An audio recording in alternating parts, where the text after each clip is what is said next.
আসসালামু আলাইকুম। Welcome back everyone. এখন আমরা ফরেনসিক মেডিসিনের আরো একটি ছোট চ্যাপ্টার স্টুপিফাইং এজেন্টস অ্যান্ড ডেলিরিয়ান্ট পয়জনস এটা নিয়ে আলোচনা করব। তো চলো শুরু করা যাক। আমরা যদি আমাদের এই চ্যাপ্টারটা শুরু করি তাহলে প্রথমে আমরা যে জিনিসটা দেখতে পাবো সেটা হলো স্টুপিফাইং এজেন্ট কাকে বলা হবে আর ডেলিরিয়ান্ট পয়জনস কাকে বলা হবে। তো স্টুপিফাইং এজেন্টের ক্ষেত্রে যদি আমরা বলি, এরা হলো এমন এজেন্ট যারা আমাদের কি করবে, আনকনসাসনেস করবে, কিন্তু ওই ব্যক্তিটাকে যদি কোনো পেইনফুল স্টিমুলেশন দেওয়া হয় তখন সে রেসপন্স করবে।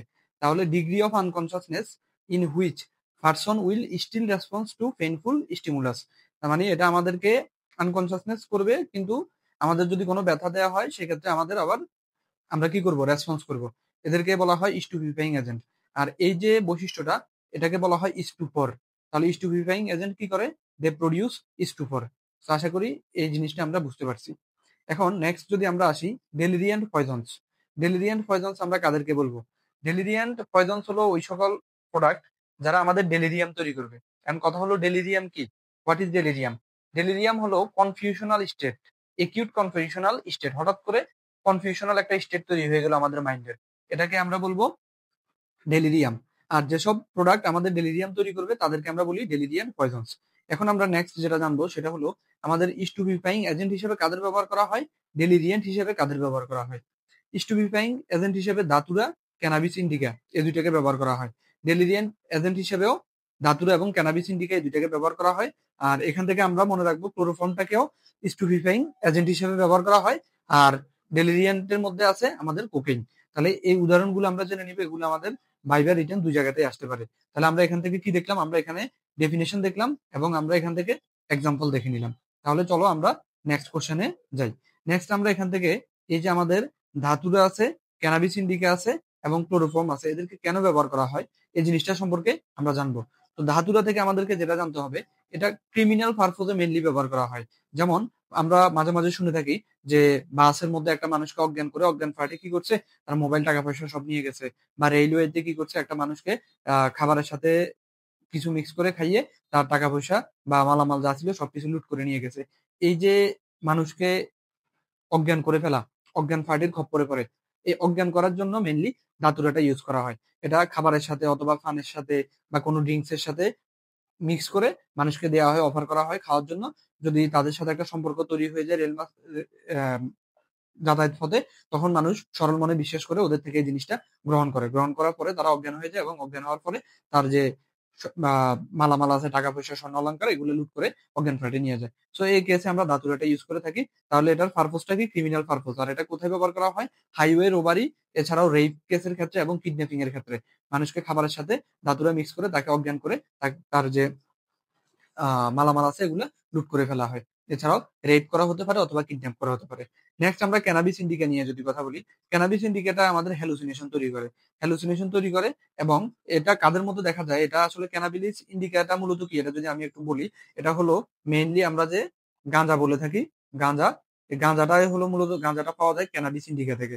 তো এই গাঁজাটা কারা খেয়ে থাকে, এটা মেইনলি আমাদের maximum neglected and restless youth living in a vicious social environment. একটা গাঁজা তো আর ভালো যে এনভায়রনমেন্ট গুলো আছে সেগুলোতে পাওয়া যায় না। এগুলা নর্মালি যে খারাপ এনভায়রনমেন্ট আছে বা যেখানে বখাটেদের আনাগোনা, ওইসব এরিয়াতে মেনলি পাওয়া যায়। তো এটাই হলো আমার ক্যানাবিস ইন্ডিকা। নেক্সট আমরা যদি ক্লোরোফর্ম সম্পর্কে বলি, ক্লোরোফর্মের এটা আমরা আসলে আরো আগে থেকে জানি, ক্লোরোফর্ম দিয়ে মানুষকে কি করা হয়, আমরা সে এসএসসি তে পড়ে আসছি যে এটা দিয়ে মানুষকে অজ্ঞান করে ফেলা হয়। তাহলে এটা কেন ব্যবহার করা হবে? এটা ক্রিমিনাল পারপোজে ব্যবহার করা হবে এবং এটা দাতুরার মতোই অনেকটা কাজ করে থাকে, বাট দাতুরাটা বেশি ইফেক্টিভ। তাহলে আমরা এখান থেকে এই জিনিসটা জেনে নিলাম। এখন আমরা এখান থেকে নেক্সট যেটা জানবো সেটা হলো ট্রাভেলার্স পয়জন কাকে বলা হয় অথবা রোড পয়জন কাকে বলা হয়। তো এই জিনিসটা অলরেডি আমি একবার আলোচনা করে ফেলছি। এরপর আমরা এটা দেখি, দেখো এখানে অনেকবার এগুলো আমাদের বিভিন্ন ভার্সিটিতে চলে আসছে। তাহলে আমরা যদি এখানে দেখি ট্রাভেলার পয়জন অথবা রোড পয়জন, এটা হলো দাতুরাটাকে মেইনলি ব্যবহার করা হয়। আর এটা কেন, এটা হলো একটা স্টুপিফাইং এজেন্ট ব্যবহার করা হয়। স্টুপিফাইং এজেন্ট ব্যবহার করা হয় কখন? Prior to robbery, rape or kidnapping. ঠিক আছে, রোবারি করতে অথবা রেপ করতে অথবা কিডন্যাপিং করার আগে মানুষকে এই জিনিসটা দিয়ে কি করা হয়, অজ্ঞান করে ফেলা হয়। তো মোড অফ অ্যাডমিনিস্ট্রেশন কিভাবে দেওয়া হয়? নর্মালি এটা খাবারের সাথে অথবা ড্রিঙ্কস এর সাথে দেওয়া হয়। লাইক একটা দুইজন মানুষ বাসে করে পাশাপাশি সিটে যাচ্ছে, তারা যাওয়ার সময় কথাবার্তা বললো এবং কথাবার্তার একটা পর্যায়ে যে প্রতারক আছে বা অজ্ঞান ফাটির লোক আছে, সে তাকে ফান অথবা ফানি এ ধরনের কিছু একটা অফার করলো, আর ওই লোকটা সরল মনে খেয়ে ফেললো, এরপরেই সে অজ্ঞান হয়ে যায়। তাহলে এটা কি হলো, to travellers in the crowd and public places এর মধ্যে দেওয়া হয়, লাইক বাস, মেট্রো, রেলওয়ে এগুলোতে দেওয়া হয়। তো এই জিনিসটাকে আমরা ট্রাভেলার পয়জন বলি। আশা করি এটাতে কারো কোনো সমস্যা থাকবে না। এখন আমরা আমাদের যে ইন্ডিভিজুয়াল পয়জন গুলো আছে, দাতুরা, ক্যানাবিস ইন্ডিকা, এগুলো সম্পর্কে আমরা এক এক করে জানবো। তো দাতুরা থেকে যদি আমরা জানি, দাতুরাটা কেমন, দাতুরাটাকে বলা হয় এটা হলো থর্ন অ্যাপল। কি বলা হয়? Thorn Apple. থর্ন অ্যাপলটা কি? কাঁটাযুক্ত আপেল। এই যে আমরা যদি ছবিটা খেয়াল করি, এই যে এই ছবিটাতে ভালোভাবে দেখা যাচ্ছে যে এটা একটা আপেলের মতো, বাট এটার গায়ের মধ্যে কি আছে? কাটা কাটা আছে। তাই এটাকে থর্ন অ্যাপল বলা হয়। এখন এই দাতুরাটা হতে পারে দুই রকম। দাতুরা ফাস্টুওসা হতে পারে, দাতুরা আলবা হতে পারে। দাতুরা ফাস্টুওসা যেটা, এটা হলো পার্পল কালার। পার্পল কালারের যেটা আছে এটা হলো পয়জনাস, আর হোয়াইট কালারের যেটা আছে দাতুরা আলবা, এটা হলো গিয়ে নন পয়জনাস। ঠিক আছে, নন পয়জনাস। এই জিনিসটা আমরা এখান থেকে জেনে নিলাম। আর দাতুরা থেকে আমাদেরকে মেইনলি যেটা জানতে হবে, দাতুরার মোরলেস সবকিছুই পয়জনাস, সবকিছুতেই কি আছে? পয়জন আছে, বাট এটার যে রুট এবং সিড, এই দুটো হলো মোস্ট টক্সিক। ঠিক আছে, তাহলে আমরা এটা এখান থেকে জেনে নিলাম। এখন এই যে দাতুরা, এটাকে লাভ ফিল্টার হিসেবে ব্যবহার করে। লাভ ফিল্টার কি? এটা হলো to aid cause of love when taken. মানে কিছু কিছু পারভার্ট টাইপের মানুষরা ইন্টারকোর্স করার আগে তারা এই যে ধাতুরাটা নিয়ে থাকে, যেটা তাদের কি করে, যে সেক্সুয়াল ইন্টিমেসি আছে সেটা বৃদ্ধি করে। তো এই জন্য এটাকে কি বলা হয়? লাভ ফিল্টার বলা হয়। এখন দাতুরাটা মেইনলি যেটা হয়, দাতুরাটা অনেক সময় আমরা যে মরিচের বীজ আছে বা ক্যাপসিকাম সিড যাকে বলা হয়, ওইটার সাথে আমরা আসলে এটাকে কনফিউজ করে ফেলি। কেন কনফিউজ করে ফেলি? কারণ ওই দুইটা জিনিস দেখতে প্রায় অনেকটা সেম, কাছাকাছি থাকে। এজন্য আমরা আসলে অনেক সময় ভুল করে মরিচের যে বীজ আছে ওইটার বদলে দাতুরাটা পয়জনিং এর শিকার হয়ে যেতে পারি। তো এই দুইটাকে আমরা কিভাবে ডিফারেন্সিয়েট করতে পারি? তো দাতুরা সিড যেটা বা দাতুরার বীজ যেটা, আর মরিচের বীজ, এই দুইটা যদি আমরা দেখি, সাইজের ক্ষেত্রে দেখা যায় যে দাতুরার যে বীজটা আছে এটা লার্জ হয়, এবং মরিচের যেটা আছে ক্যাপসিকাম সেটা হয় স্মল। তবে মেইন যেটা মনে রাখতে হবে যে দাতুরার যে বীজটা আছে এটা অনেক মোটা হয়, ঠিক, কিন্তু ক্যাপসিকাম যে সিডটা আছে এটা অনেক থিন বা পাতলা হয়। আর আমরা যদি শেপের কথা বলি, তাহলে দাতুরা সিডটা হয় আমাদের কিডনি শেপ, আর ক্যাপসিকাম সিড যেটা আছে এটা কেমন হয়? এটা হলো রাউন্ড শেপ। ঠিক আছে, এটা রাউন্ড শেপ হয়, রাউন্ড রাউন্ড শেপ হয়, আর এগুলা নর্মালি কিডনি শেপ হয়। এখন আমরা যদি নেক্সট দেখি কালারের ক্ষেত্রে দেখতে পাবো যে এরা হলো গিয়ে ডার্ক ব্রাউন। ঠিক আছে, ডার্ক ব্রাউন কালার হয়। আর ক্যাপসিকাম সিড বা মরিচের যেটা আছে সেটা হবে ইয়েলো বা হলুদ কালার। এছাড়াও আমরা যদি সারফেসের ক্ষেত্রে দেখি, আমরা এটা হলো মেন বৈশিষ্ট্য যেটা দ্বারা আসলে আলাদা করা যায় সারফেসের বিষয়টা। আমরা যখন এটা সারফেসটা দেখবো, এই সারফেসের মধ্যে আমরা দেখবো অনেক ডিপ্রেশন আছে, সারফেসটা স্মুথ না, সারফেসটা হলো রাফ, কোথাও উঁচু কোথাও নিচু। তাহলে এটা আমরা অনেকগুলো কি দেখতে পাবো? ডিপ্রেশন দেখতে পাবো। কিন্তু যখন আমরা ক্যাপসিকাম সিড দেখবো, এটার সারফেসটা কেমন হবে? এটা সারফেসটা স্মুথ হবে। এছাড়া আমরা যদি টেস্টের কথা বলি, এই যে দাতুরার সিড আছে এটা টেস্ট হবে বিটার, আর ক্যাপসিকাম সিড যেহেতু এটা মরিচ, এটা টেস্ট হবে কেমন? এটা টেস্ট হবে বার্নিং। এছাড়া এমব্রয়ের ক্ষেত্রে আমরা বলতে পারি এটার এমব্রয়টা হলো আউটওয়ার্ড। এমব্রয়টা কেমন? আউটওয়ার্ড। এই যে দেখো, এখান থেকে আমরা দেখতে পাচ্ছি এমব্রয়টা কেমন, এটা হলো আউটওয়ার্ড। আর ক্যাপসিকাম সিডের এমব্রয়টা কেমন হয়? এটা হয় ইনওয়ার্ড। সো এই জিনিসটা আমরা এখান থেকে দেখে নিলাম, এবং এটার মাধ্যমে আমরা ডিফারেন্সিয়েট করতে পারবো দাতুরা সিড এবং ক্যাপসিকাম সিডের মাধ্যমে। তাহলে এই জিনিসটা আমরা এখন এখানে দেখলাম। এখন আমরা নেক্সট যে জিনিসটা দেখবো, আমাদের এই কোশ্চেনটা যেটা আমাদের অনেকবার অলরেডি পরীক্ষা আসছে, সেটা হলো what are the active principal of datura. ধাতুরাতে কি কি অ্যাক্টিভ প্রিন্সিপাল আছে, এটার মেডিকো লিগাল ইম্পর্টেন্স কি? এই যে এখানে একটা কোশ্চেন আছে অ্যাক্টিভ প্রিন্সিপাল নিয়ে, পরে আসছে এটার মেডিকো লিগাল ইম্পর্টেন্স নিয়ে, পরবর্তীতে আসছে এটা সাইন সিমটম কি হবে যদি ধাতুরা পয়জনিং হয়। এই জিনিসগুলো আমরা এখন জানবো। তো প্রথমে যদি আমরা জানি এখানে অ্যাক্টিভ প্রিন্সিপাল অফ ধাতুরা, ধাতুরাতে কি কি অ্যাক্টিভ প্রিন্সিপাল আছে? ধাতুরাতে আছে হায়োসিন, হায়ো, সায়ামিন এবং হলো অ্যাট্রোপিন। এরা সবাই আমার কেমন? এরা সবাই হলো অ্যান্টিকোলিনার্জিক। তাহলে দাতুরা পয়জনিং আমরা কি দেখতে পাবো? আমরা অ্যান্টিকোলিনার্জিক যে ইফেক্ট গুলো আছে সেগুলো দেখতে পারবো। নেক্সট আমরা যদি জানি এখান থেকে ফেটাল ডোজটা কত, এখান থেকে ফেটাল ডোজটা আমরা মনে রাখবো 100 থেকে 125টা সিডস। কেউ যদি একসাথে খায় তখন সেটা তার কি হতে পারে? ফেটাল ডোজ হিসাবে গণ্য করবো আমরা। নেক্সট আমরা এটার মেডিকো লিগ্যাল ইম্পর্টেন্স জানবো। মেডিকো লিগ্যাল ইম্পর্টেন্স এর মধ্যে আমরা যেটা জানি কমনলি ইউজ, কেন কমনলি ইউজ করা হয়? রোড পয়জন হিসেবে অথবা ট্রাভেলার পয়জন হিসেবে, ফুড অর ড্রিঙ্কের সাথে ব্যবহার করা হয়। আর ওকেশনালি সুইসাইডাল পারপোজে ব্যবহার করা হয়, যদিও এটা আসলে এত বেশি ব্যবহার করা না, কারণ 100 থেকে 125টা সিট খাওয়া কিন্তু ইজি ব্যাপার না। সো এটা আসলে ওকেশনালি ব্যবহার করা হয়, খুব কমন না। আর অ্যাক্সিডেন্টাল পয়জন হয়ে যেতে পারে, আমরা একটু আগে জানলাম যে অ্যাক্সিডেন্টাল পয়জনটা কেন হয়, কারণ এটাকে আমরা ক্যাপসিকাম যে সিড আছে, ক্যাপসিকাম সিডের সাথে এটার অনেকটা মিল দেখা যায়। ঠিক আছে, ক্যাপসিকাম সিডের সাথে মিল দেখা যায়, তাই এখানে কি হতে পারে? পয়জনিং হয়ে যেতে পারে অ্যাক্সিডেন্টাল ভাবে। আর এটার আরেকটা যে ইম্পর্টেন্ট পয়েন্ট সেটা হলো কোয়াকারি অ্যাবর্শনের ক্ষেত্রে এই যে ধাতুরা পয়জন, ধাতুরা আছে, ধাতুরাটা ইউজ করা হয়। সো এটা একটা ইম্পর্টেন্ট পয়েন্ট যেটা আমরা এখান থেকে জেনে নিলাম, যে কোয়াকারি যে অ্যাবর্শন আছে সেটার ক্ষেত্রে জিনিসটাকে ব্যবহার করা হয়। এখন আসো আমরা জানবো একজন মানুষের যদি ধাতুরা পয়জনিং হয় তাহলে তার কি কি সাইন সিমটম হবে। তো এখানে সাইন সিমটম গুলো মনে রাখা, এই যে এগুলো আমরা অলরেডি ফার্মাকোলজিতে পড়ে আসছি, যেখানে কি হবে অ্যান্টিকোলিনার্জিক যে ইফেক্ট গুলো আছে সেগুলো দেখবো। তো আমরা এখান থেকে মনে রাখবো এখানে আমরা অল ডি পাবো, সব ডি পাবো except diarrhoea, except diarrhoea, diarrhoea পাবো না। তো অল ডি দ্বারা আমি এখানে কি বুঝলাম?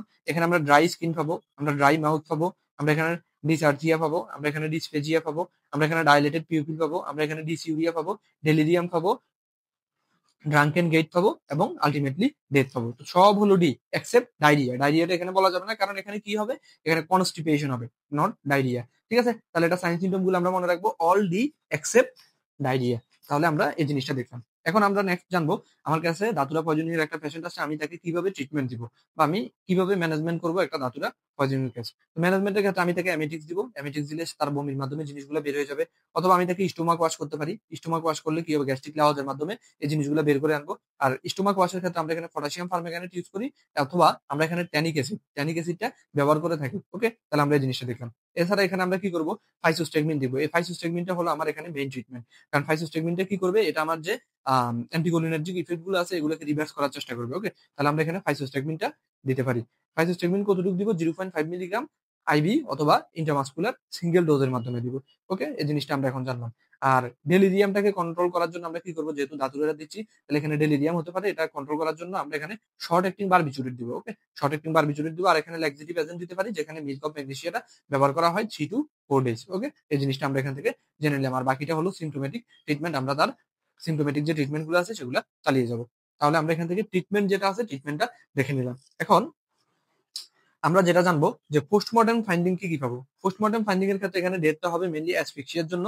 আর এখান থেকে আমরা ওই ব্যক্তির স্টোমাকের মধ্যে কি পাবো, দাতুরা সিট দেখতে পাবো। এর মাধ্যমে আমরা কি পোস্টমর্টেম ফাইন্ডিং এ কনফার্ম হতে পারবো যে এলো কিভাবে মারা গেছে। তাহলে এই জিনিসটা আমাদের দেখা হয়ে গেল। এখন আমরা পরবর্তীতে যেটা দেখবো, এখানে একটা কোশ্চেন আছে, মর্টন সাইন অফ দাতুরা পয়জনিং। এটা আমাদের ভাইবের জন্য ইম্পর্টেন্ট। মর্টন সাইনটা কি, এখানে দাতুরা পয়জনিং এর ক্ষেত্রে কিছু জিনিস আমরা দেখতে পাই একটা দাতুরা পয়জনিং পেশেন্টের ক্ষেত্রে। যেমন তার বডির টেম্পারেচার অনেক বেড়ে যাবে, এটাকে বলা হচ্ছে হট লাইক হার। ঠিক আছে, হট লাইক হেয়ার।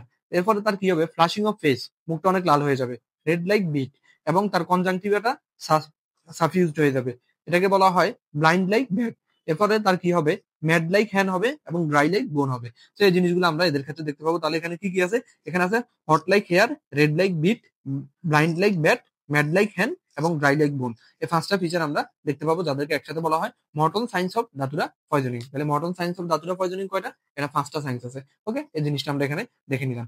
নেক্সট আমরা যেটা দেখবো, আর যে how will you diagnose a case of datura poisoning by sample test. তো আমরা বললাম যে দাতুরা পয়জনিং ক্ষেত্রে আমরা পোস্টমর্টম যদি করি, পোস্টমর্টমের ক্ষেত্রে আমরা তার স্টোমাকে কি পাবো, আমরা স্টোমাকে যে দাতুরা সিড আছে সেটা পেতে পারি।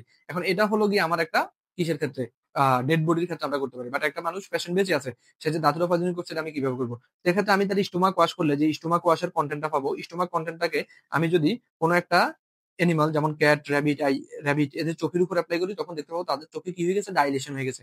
আমরা জানি এখানে কি হবে, দাতুরা পয়জনের ক্ষেত্রে ডাইলেশন হবে। তাহলে এখানে ডাইলেশন দেখার মাধ্যমে আমি কি বলতে পারবো, আমি কনফার্ম হতে পারবো যে এটা কি ছিল, দাতুরা পয়জনিং ছিল। আর এই যে টেস্টটা, এটাকে বলা হয় মিডিয়াটিক টেস্ট। ঠিক আছে, মিডিয়াটিক টেস্ট, কারণ আমরা জানি মিওসিস মানে কি, কনস্ট্রিকশন অফ পিউপিল, আর মিডিয়াসিস মানে ডাইলেশন অফ পিউপিল। সো এই জিনিসটা আমরা এখান থেকে জেনে নিলাম। এখন আসো নেক্সট আমরা যেটা দেখবো এখানে আছে, সেটা হলো লুডি ক্রাস মুভমেন্ট। লুডিক্রাস মুভমেন্টটা কি, একটা দাতুরা পয়জনিং পেশেন্টের ক্ষেত্রে আমরা কিছু মুভমেন্ট দেখতে পাই যেগুলোকে লুডিক্রাস মুভমেন্ট বলা হয়। যেমন কি করবে, patient tries to run away from the bed, say bed থেকে দূরে চলে যাওয়ার চেষ্টা করে।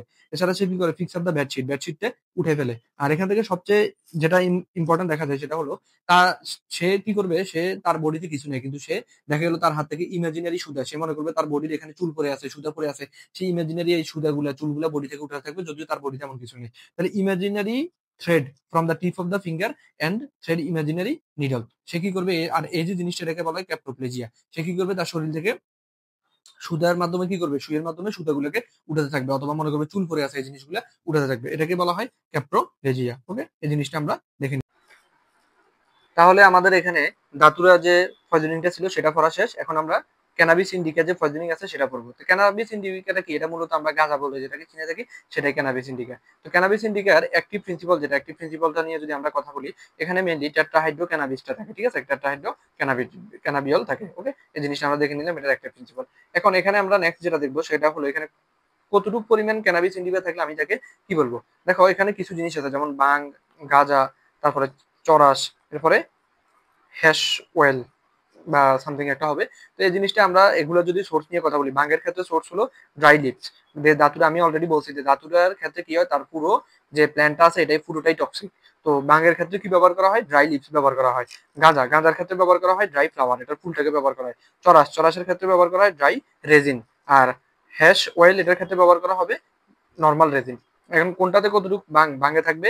অ্যাক্টিভ প্রিন্সিপাল 15% এর কম, গাঁজাতে থাকবে 15 থেকে 25%, চড়াসে থাকবে 25 থেকে 40% এবং হ্যাশ হোয়াইট যেটা সেটাতে থাকবে 60 থেকে 70%। ওকে, এই জিনিসগুলো আমরা জেনে নিলাম।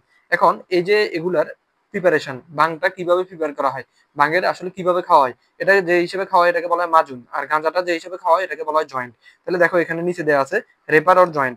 Point ganja is used for smoking, গাঁজাটা স্মোকিং সিগারেটের সাথে খাওয়া হয়, তখন তাকে কি বলা হয়? জয়েন্ট হিসেবে রেফার করা হয়। সো এই জিনিসটা আমরা এখান থেকে যে দেখে নিলাম, এটা আমাদের ভাইভাতে ধরতে পারে যে ক্যানাবিস ইন্ডিকা থেকে আমরা কি কি জিনিস তৈরি করতে পারি এবং এদেরকে কি কিভাবে খাওয়া হয়, এদের অ্যাক্টিভ প্রিন্সিপাল কতটুকু। সো এই জিনিসটা আমরা এখান থেকে দেখে নিলাম। নেক্সট এখন আমরা এখান থেকে যেটা দেখবো সেটা হলো একটা যে what are the feature of cannabis addiction, যারা গাঁজায় আসক্তি তাদের ক্ষেত্রে কি ধরনের ফিচার দেখা যায়। তো এখানে ফিচারগুলোকে আমরা যেভাবে ভাগ করবো, ক্লিনিক্যাল ফিচারের মধ্যে স্মল অর মডারেট ডোজ, যারা স্মল অথবা মডারেট ডোজ নেয় তাদের মধ্যে কেমন ফিচার দেখা যায়। এদের মধ্যে দেখা যাবে তারা এক্সেসিভ লাফটার, তারা অনেক বেশি হাসবে, তাদের অনেক বেশি টকেটিভ হবে এবং ফলস সেলফ কনফিডেন্স হবে, তাদের মধ্যে সেলফ কনফিডেন্স থাকবে বেশি, বাট এটা হলো ফলস। ঠিক আছে, তাহলে এই জিনিসগুলো দেখলাম। এখন তারা কি করবে? ফিলিং অফ স্লোয়িং টাইম, তাদের মনে হবে যে সময় স্লো হয়ে গেছে, বাকি দুনিয়ার জন্য সময় একভাবে চলতেছে, তার জন্য সময় আরেকভাবে চলতেছে। এগুলো আমরা স্মল ডোজ অথবা মডারেট ডোজে যারা গাঁজা সেবন করে তাদের ক্ষেত্রে দেখতে পাই। আর যারা লার্জ ডোজে গাঁজা সেবন করে তাদের ক্ষেত্রে কি দেখবো? তাদের ক্ষেত্রে আমরা দেখতে পাবো যে ইরেকটাইল ভিজুয়াল হ্যালুসিনেশন হবে, ইরেকটাইল ভিজুয়াল হ্যালুসিনেশন হবে। এছাড়াও তাদের রেড শর্ট আই হবে এবং কনসেন্ট্রেশনটা কমে যাবে এবং মেমোরি লস হবে। তো এই জিনিসগুলো আমরা লার্জ ডোজ যারা গাঁজা সেবন করে তাদের ক্ষেত্রে আমরা এই জিনিসগুলো দেখতে পাই। তো এটা আমাদের এখান থেকে দেখা হয়ে গেল। এখন আমরা নেক্সট যেটা দেখবো যে গাঁজার যে পেশেন্ট আছে তারা যদি আমার কাছে আসে, তাহলে গাঁজার যে ইনটক্সিকেশন অথবা তাদের ক্ষেত্রে আমরা কি কি ক্লিনিক্যাল ফিচার পাবো। গাঁজা খেয়ে যদি কেউ একজন অনেক বেশি গাঁজা সেবন করে ফেলে, তখন হাসপাতালে ভর্তি হলে তার মধ্যে কি কি ফিচার পাওয়া যায়। তো এটা আমরা মনে রাখবো একটা ট্রিক দিয়ে, সেটা হলো ফেভারিট দিয়ে মনে রাখবো।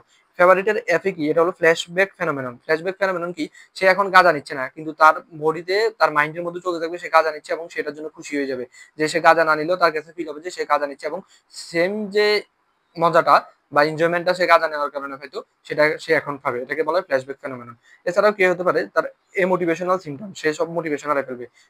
বিওতে হলো ভমিটিং, আর এ হলো রান অ্যামক। রান অ্যামক মানে আমরা একটু পরে দেখবো। আইটা হলো ইনসেনিটি। আর টিতে কি হবে? টেস্টোস্টেরন লেভেলটা কমে যাবে অথবা লস অফ লিবিডো হবে। তো এই জিনিসগুলো আমরা এখান থেকে দেখতে পাই। এখন ফ্ল্যাশব্যাক ফেনোমেনন যেটা, সেটা কি? Recurrence effect of cannabis without taking, মানে গাঁজা না নিলেও তার কি হবে? গাঁজা নেওয়ার যে এফেক্ট গুলো সেগুলো তার মধ্যে দেখা যাবে।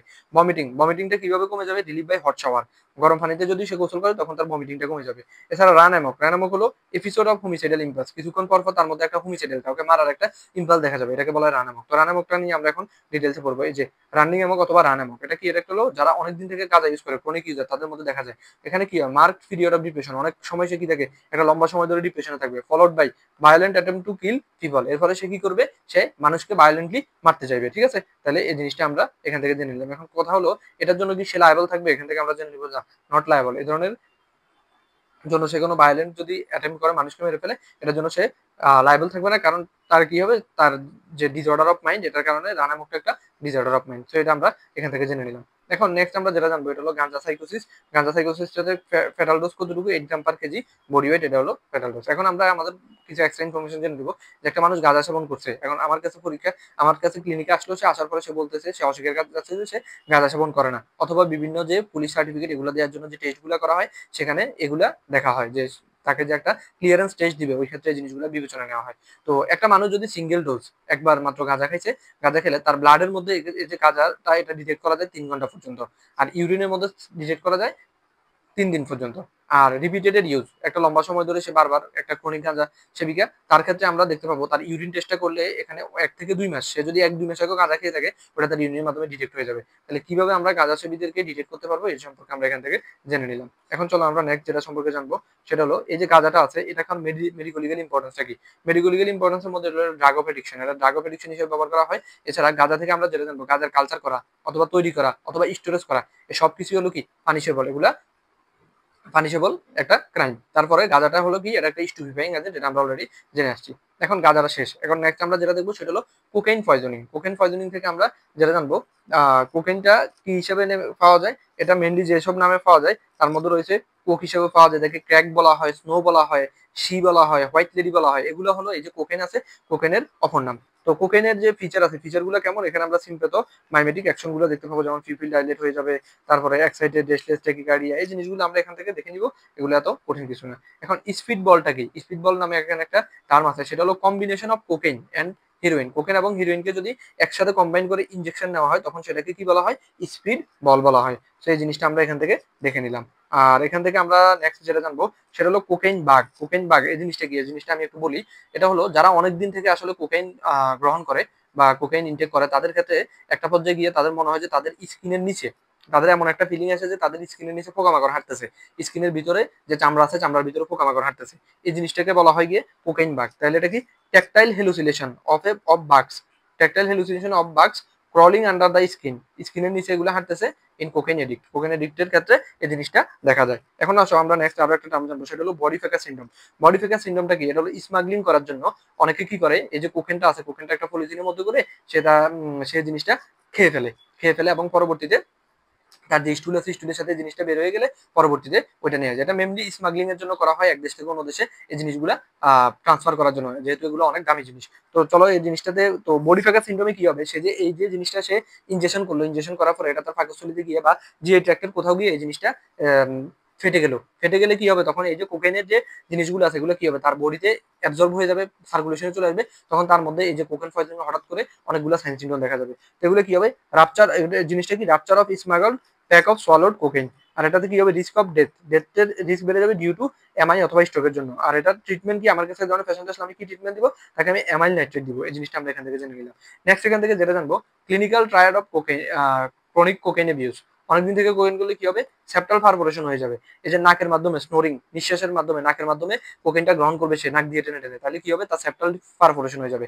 এর ফলে তার black straining of the tongue, black straining of tongue এবং টিট এগুলো কালো হয়ে যাবে। এবার এছাড়াও ফেরিফেরাল গ্যাংগ্রিন হবে। তো এই ফিচারগুলো নিয়ে আমার কাছে একটা পেশেন্ট যখন আসবে, তখন আমি পরীক্ষা নিরীক্ষা করে বলে দিতে পারবো সে অনেকদিন থেকে কি করতেছে, কোকেন গ্রহণ করতেছে। তো এগুলো হলো তার ক্লিনিক্যাল ট্রায়াড। ওকে, তাহলে আমরা এখান থেকে আজকে আমাদের যে স্টুপিফাইং এজেন্টের যে টপিকটা ছিল, আইটেমটা ছিল, এটা আমরা দেখে ফেললাম। নেক্সট ইনশাল্লাহ আমরা বাকি যে টপিকগুলো আছে এগুলো কভার করে ফেলবো। সো ধন্যবাদ সবাইকে। আসসালামু আলাইকুম। আসসালামু আলাইকুম। এখন আমরা ফরেনসিক মেডিসিনের আরো একটি topic, spinal cord, spinal and cardiac poisoning, এটা সম্পর্কে পড়বো। তো চলো শুরু করা যাক। আমরা যদি একটা চ্যাপ্টারটা খুলি, তাহলে আমরা যেটা দেখতে পাবো, আমাদের এখানে এই যে spinal cord and cardiac poisoning, এখানে স্পাইনাল কর্ড যেটা, সেটা কি ব্যবহার করা হয় আসলে? এখানে আসলে নাক্স ভূমিকা নামক একটা জিনিস ব্যবহার করা হয়, যে আমরা ছবি দেখতে পাচ্ছি এগুলো হলো নাক্স ভূমিকা। এখন এদের আসলে আরো কিছু সিনোনিম আছে, স্পাইনাল কর্ড যে পয়জন বা স্পাইনাল যে পয়জন, এগুলোর আরো কিছু সিনোনিম আছে। এগুলাকে কি বলা হয়, এগুলাকে বলা হয় স্ট্রিচিন, নাক্স ভূমিকা, নাক্স ভূমিকা অথবা পয়জন নাট। আর এই যে নাক্স ভূমিকা আছে, অথবা এটার আরো একটা নাম আছে কুচিলা। ঠিক আছে, এই জিনিসগুলো আমরা জেনে নিব। আর এখান থেকে আমাদেরকে যেটা জানতে হবে, ইভেন এ সিঙ্গেল ড্রেস নাক্স ভূমিকার একটা সামান্য ছোট একটা যে single crust seed can be fatal, একটা ছোট ক্রাস্ট সিড কি করতে পারে, মৃত্যু ঘটাতে পারে। সো এই জিনিসটা এখানে আমরা জানবো যে নাক্স ভূমিকা যেটা আছে আসলে খুবই ডেঞ্জারাস একটা পয়জন। এটা আসলে খুবই অল্প পরিমাণে দিলেও মানুষ মৃত্যু ঘটে, এবং এই যে মৃত্যুটা আছে এটা খুবই কষ্টদায়ক একটা মৃত্যু। সো আসলে এই জিনিসটা সম্পর্কে আমরা জানি। তাহলে এখান থেকে আমরা যেটা জানবো, what are the alkaloids of নাক্স ভূমিকা। এই যে স্পাইনাল পয়জন আছে নাক্স ভূমিকা, সেটার মধ্যে কি কি অ্যালকালয়েড আছে, অ্যালকালয়েড অফ নাক্স ভূমিকা, এখানে থাকে স্ট্রিচিন এবং থাকে ব্রুসিন, এই দুইটা থাকে, স্ট্রিচিন এন্ড ব্রুসিন। এই স্ট্রিচিনটাকে আবার বলা হয় কুচিলা। ঠিক আছে, তাহলে আমরা এখান থেকে এটা জেনে নিলাম। স্ট্রিচিন বা কুচিলা এটা হিসেবে কোনটা ব্যবহার করা হয়, এটা মেইনলি যে strychnine is powerful alkaloid obtain from the seed of strychnine nux vomica tree থেকে। নাক্স ভূমিকা ট্রির যে সিড বা বীজ আছে সেখান থেকে স্ট্রিচিনটা পাওয়া যায়। আর এটা কোথায় পাওয়া যায়, সোর্স অফ নাক্স ভূমিকা, এটা জঙ্গলের মধ্যে পাওয়া যায়। তো জঙ্গলে যে প্রাণীগুলো আছে এগুলো না বুঝে অনেক সময় খেয়ে ফেলার কারণে খুবই কষ্টদায়ক মৃত্যু হয়। আর ক্যারেক্টারিস্টিক্সটা কি হয়, এটা হলো ক্রুয়েলেস্ট পয়জন, এটাকে সবচেয়ে যন্ত্রণাদায়ক পয়জন বলা হয়। আর এটা কি হয়, এটার যে মৃত্যুটা এটা অনেকটা যে টিটেনাস রোগের কারণে যে মৃত্যু হয় সেটার মতো হয়, ধনুষ্টঙ্কার মতো মাসেল স্পেজম হয়ে মানুষের বডিটা ধনুকের মতো যে হয়ে যায় ধনুষ্টঙ্কারের ক্ষেত্রে, এটার ক্ষেত্রে অনেকটা এমন হয় যে মাসেলগুলো অনেক বেশি স্পাজম ঘটে এবং রিজিডিটি তৈরি হয়। ঠিক আছে, তাহলে আমরা এই জিনিসটা দেখে ফেললাম, এটাকে ক্রুয়েলেস্ট পয়জন বলা হয়। ফেটাল ডোজ কতটুকু, 50 থেকে 100 মিলিগ্রাম। আর ফেটাল পিরিয়ড কতটুকু, 1 থেকে 2 ঘন্টা। এটা আমরা এখান থেকে জেনে নিলাম। এখন মেকানিজম অফ অ্যাকশন অফ স্টিচিন, স্টিচিনের কারণে কি, স্টিচিনটা কিভাবে কাজ করে।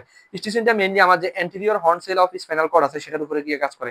আমরা জানি আমাদের স্পাইনাল কর্ডের একটা পার্ট হলো গিয়ে কি অ্যান্টেরিয়র হর্ন সেল। এই অ্যান্টেরিয়র হর্ন সেল থেকে কি রিলিজ হয়? গ্লাইসিন রিলিজ হয়। আর গ্লাইসিনটা কি করে? আমাদের মাসেলের অতিরিক্ত স্পাজমটাকে প্রিভেন্ট করে। এখন যদি গ্লাইসিনটা রিলিজ না হয় তাহলে সেখানে কি হবে? মাসলটা কি হয়ে যাবে? কনভালশন হয়ে যাবে এবং স্পাজম হবে এবং এটাকে প্রিভেন্ট করার জন্য কেউ থাকবে না। সো তখন কি হবে? মাসলটা স্পাজম হয়, আলটিমেটলি ফ্যাশন খুব যন্ত্রণাদায়ক একটা মৃত্যু হয়।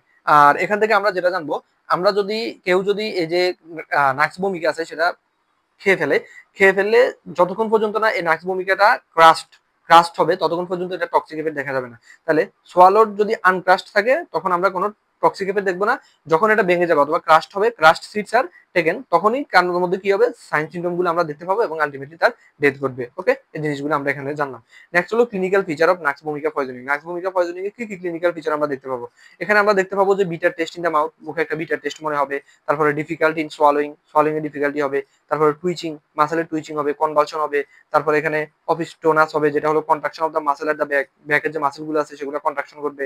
তারপরে এখানে রাইসেস সার্ডোনিকাস আছে, contraction of the facial muscle, এগুলো হবে। তাহলে আমরা এখানে দেখতে পাচ্ছি যে এই ফ্যাশনটা এটার কি হয়েছে, যে ব্যাকের মাসেল গুলো আছে, ব্যাকের মাসেল গুলোতে কি হলো? কন্ট্রাকশন হয় এবং এটা একটা টুইচ হয়ে গেল। ওকে, এই জিনিসটা আমরা এখান থেকে দেখলাম। এই যে এখানে দেয়া আছে অফিসোনাস পয়জন অফ ডেড বডি, এই জিনিসটা আমরা এখান থেকে দেখলাম। এখন আমার কাছে যদি এমন একটা পেশেন্ট আছে, আমি তাকে আসলে কি ট্রিটমেন্ট দিব? ট্রিটমেন্টটা কেমন হবে? অবশ্যই এটা ট্রিটমেন্ট আসলে এতটা কার্যকরী হয় না, কারণ এটা খুবই ডেডলিয়েস্ট একটা পয়জন। এটা খাওয়ার ফলে মৃত্যু মোটামুটি অবধারিত বলা চলে। তো এটার ক্ষেত্রে আমরা তাকে স্টোমাক ওয়াশ দিতে পারি। যদি এটা আনক্রাস্ট থাকে তাহলে স্টোমাক ওয়াশের মাধ্যমে চলে আসলো। এবং কলবানশনটা কমানোর জন্য আমরা তাকে কি দিতে পারি? ডাইজেফাম এবং ফেনোবারবিটন, এগুলা তাকে আমরা দিতে পারি। তো এই জিনিস আমরা এখান থেকে জেনে নিলাম। এখন পোস্টমর্টম ফাইন্ডিং এর ক্ষেত্রে আমরা কি পাবো? পোস্টমর্টম এর আর্লি যে ফাইন্ডিং গুলো পাবো, এখানে হলো রিগর মর্টিসটা আর্লি হবে, ঠিক আছে। তারপরে ফুডটিফিকেশনটা রেজিস্ট, সহজে ফুডটিফিকেশন হবে না। এবং পোস্টমর্টম ক্যালোরিসিটি আমরা দেখতে পাবো।